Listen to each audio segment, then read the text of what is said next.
How's it going, guys?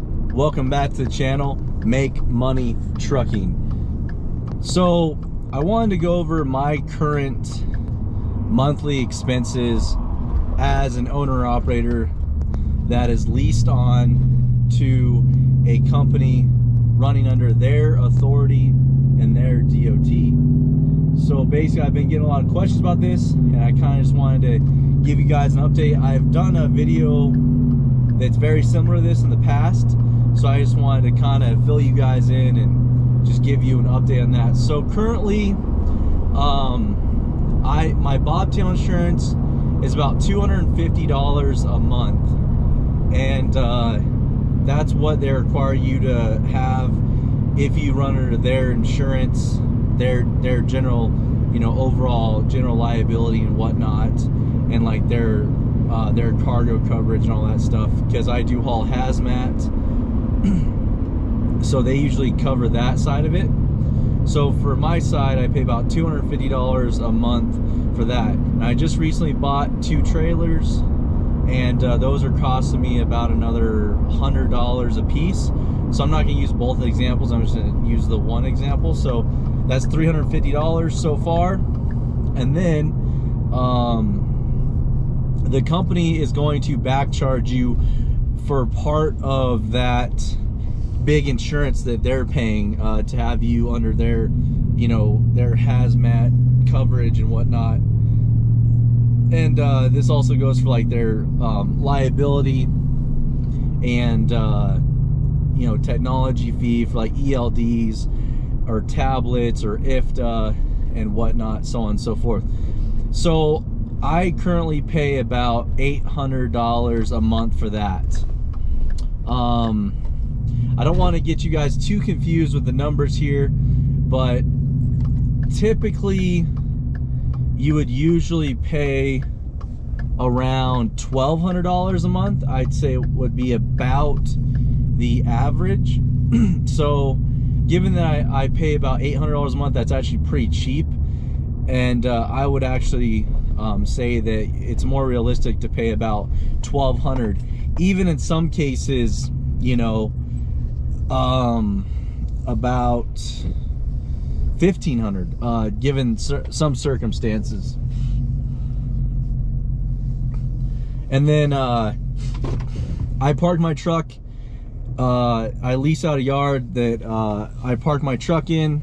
I pay about $150 per spot, and I've got at any given time I've got 2 or 3 spots depending on how many trucks I have, trailers and whatnot. So that's about what I pay for parking is, let's say $300.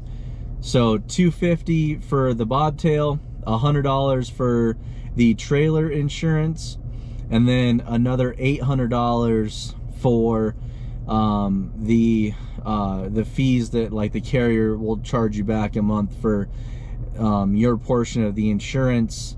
And there's usually a technology fee wrapped up in that, like an ELD fee, a ticketing fee, administration fee, you name it. They basically take a bunch of little things and combine them into one package, and that's what you pay. And like I said, this is usually $1,200 to $1,500. So, and I'm actually looking at changing carriers right now. Maybe we'll see how things go, and they are a little bit more expensive. So I'm gonna be paying almost another $700 more a month to run for this other company. And that's just real world. Some companies are fairly cheaper, but then on the flip side, some companies that are cheaper to run for may have cheaper paying rates or cheaper paying freight. So other companies might charge you a little bit more, but they might pay a little bit better. So I'm not going to say it's all a wash, but at the end of the day, if you compare the 2 different companies, it probably would be fairly close if both companies are busy and there's plenty of work at both companies. But I hope this helps you guys out. Just going over real world expenses. I'm trying to think if I left any expenses out. So that's without fuel. Now with fuel, I spend anywhere from $600 on $600 to $700 on a good week to upwards of $1,000.